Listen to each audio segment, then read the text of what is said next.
ایسے حالات میں ان کی اس چیز کو پیش کرنے کے لیے یا اس چیزوں کو غلط ٹھہرانے کے لیے کالم نویسوں سے ملاقات کے بارے میں بات کہی جا رہی ہے۔ اب اگلے دنوں میں پتہ چلے گا کہ اصل یہ ملاقات ہوئی کیوں تھی، اور کالم نویسوں کو 70 کالم نویسوں کو مختلف زمانوں کی جمع کیے گئے تھے، لیکن یہی ظاہر کیا جا رہا ہے کہ شاید جو ہے جو پیڑ کا ہو سکتے ہیں اپنی فکروں کو پیش کرنے کے لیے، ممکن ہے کہ اس طرح کی جو ہے آگے جا کر کے ان کی جو فکر و خیال ہے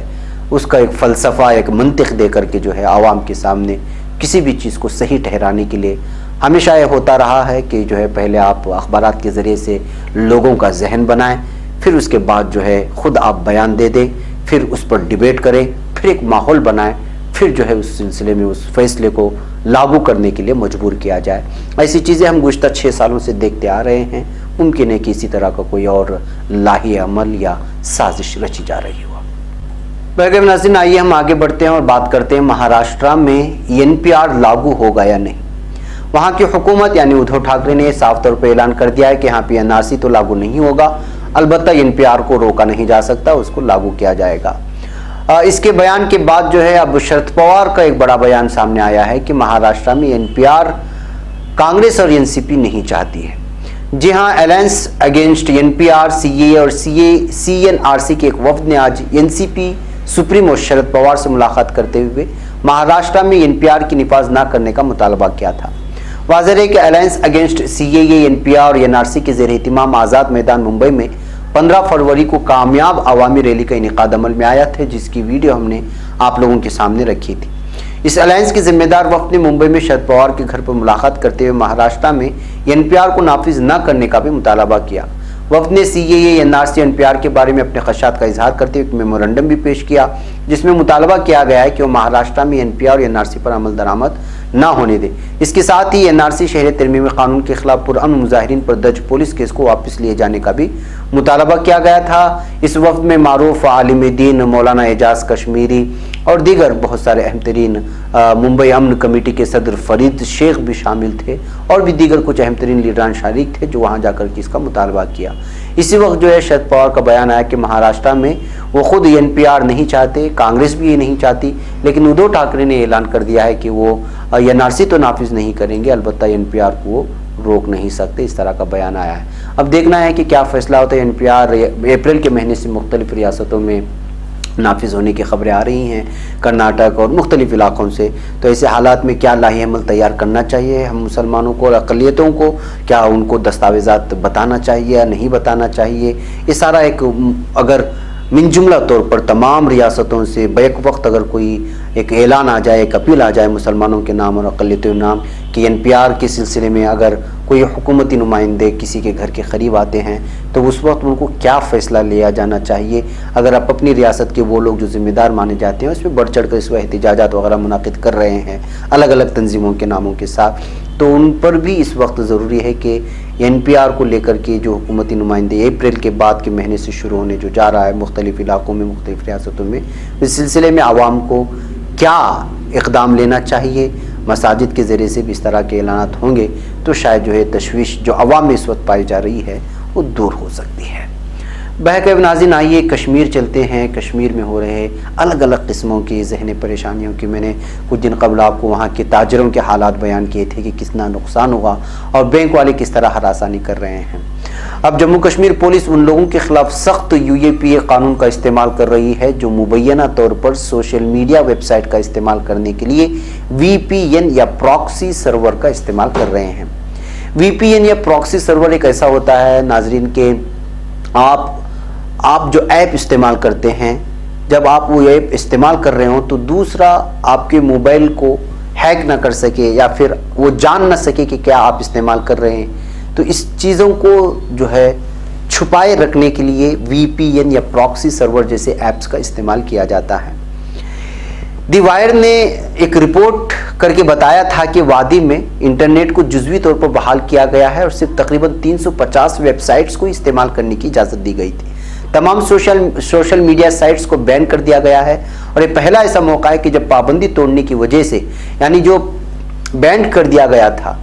جب آپ کے موبائل میں کوئی ویب سائٹ کھلتا نہیں تو اس کا مطلب ہے کہ وہاں کی حکومت نے اس کو بین کر رکھا ہے۔ تو جب آپ اس کو کھولنا چاہتے ہیں تو کچھ ایسے سافٹ ویئرس بنائے گئے ہیں جس کا آپ انسٹال کر لیتے ہیں موبائل میں تو وہ ویب سائٹ کھل جاتے ہیں. تو ایسے اس میں سے ایک وی پی این بھی ہے اور اسی طرح سے پراکسی سرور بھی ہے. اس طرح کے ایپس آتے ہیں جو آپ انسٹال کرنے کے بعد جو بینڈ ہوئے ہوتے ہیں, جن پر پابندی لگی ہوئی ہوتی ہے, ویب سائٹ کھل جاتے ہیں. تو یہ پابندی توڑنے کی وجہ سے کشمیر میں FIR درج کی گئی ہیں گزشتہ کئی لوگوں کے خلاف. گزشتہ سال 5 اگست کو جموں کشمیر کا خصوصی ریاست کا درجہ ختم کرنے کے بعد حکومت نے انٹرنیٹ پر پوری طرح سے پابندی لگا دی تھی. بعد میں 3G اور 4G پابندیوں کو 24 فروری تک کے لیے بڑھا دیا گیا تھا. فی الحال سپریم کورٹ کی ہدایتوں کے بعد 2G انٹرنیٹ خدمات بحال کی گئی ہیں. حالانکہ اب VPN سرور کا استعمال کر کے سوشل میڈیا سائٹس پر ویڈیو اپلوڈ کرنے کے بارے میں پولیس کے ذریعے FIR درج کرنے کا معاملہ سامنے آیا ہے.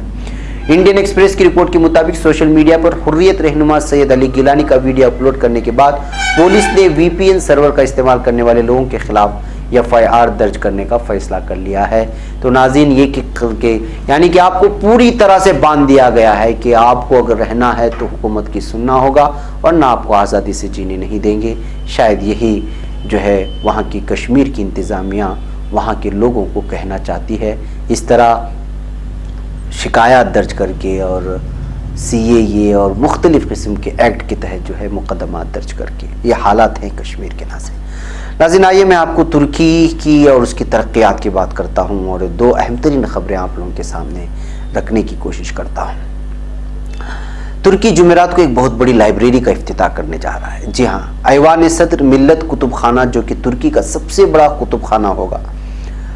اس کا افتتاح بروز جمعرات کو ہونے جا رہا ہے. سلجوقی, عثمانی اور جدید معماری کے فن پاروں سے مزین اور روزانہ 24 گھنٹے تک کھلا رہنے والے اس کتب خانے کا افتتاح صدر ترکی رجب طیب اردوگان کے ہاتھوں سے ہوگا. یہ عمارت 1,25,000 مربع میٹر رقبے پر محیط ہے, جہاں پر بیک وقت 5,000 افراد کتب کا مطالعہ کر سکیں گے. کتب خانے میں 40 لاکھ کتابیں و جریدے, 12 کروڑ الیکٹرانک پبلیکیشنز اور 5.5 لاکھ ای بکس اور نایاب کتب پائے جائیں گے.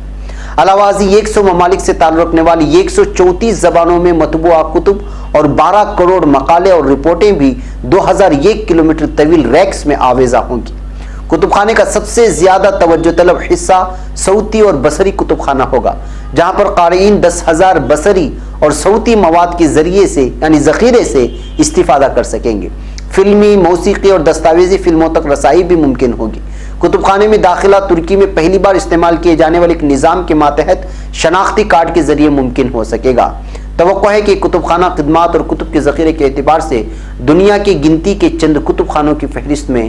جگہ پا لے گا. تو ناظرین یہ ہے ترکی میں اس وقت مطالعے کو بڑھانے کے لیے اور لوگوں میں کتب بینی کا شوق پیدا کرنے کے لیے صدر رجب طیب اردوگان کی جانب سے لیا گیا ایک بہت بڑا فیصلہ مانا جا رہا ہے, جو دیدہ زیب ہے, خوبصورت ہے. اب جمعرات کے دن جب اس کا افتتاح ہوگا تو اس وقت شاید ویڈیو آنے کے بعد ہم آپ کے سامنے اس کی مکمل تصویر رکھ سکیں گے.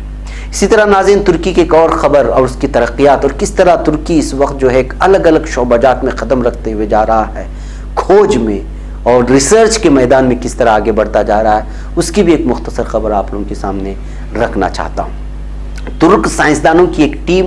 چوتھے قومی انٹارکٹیکا سائنسی سفر کے سلسلے میں 15,000 کلومیٹر کا سفر طے کر کے سفید بر اعظم پر پہنچ گئی ہے. وزیر صنعت و ٹیکنالوجی مصطفیٰ وارانک نے اپنے سوشل میڈیا پیج سے ترک ٹیم کے سفر سے متعلق ویڈیو شیئر کی ہے. ویڈیو کے ساتھ اپنے پیغام میں وارانک نے کہا ہے کہ ٹیم عارضی طور پر جزیرہ ہارس شو میں ترک سائنسی کیمپ میں ٹھہرے گی اور تقریباً 1 ماہ تک سائنسی تحقیقات کرے گی.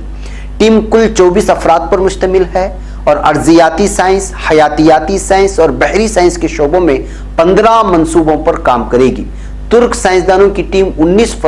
فروری کو روانہ ہوئی تھی, جو اپنے کام کو اس وقت لگاتار آگے بڑھا رہی ہے. تو ناظرین یہ ہے ترکی جو الگ الگ شعبہ جات میں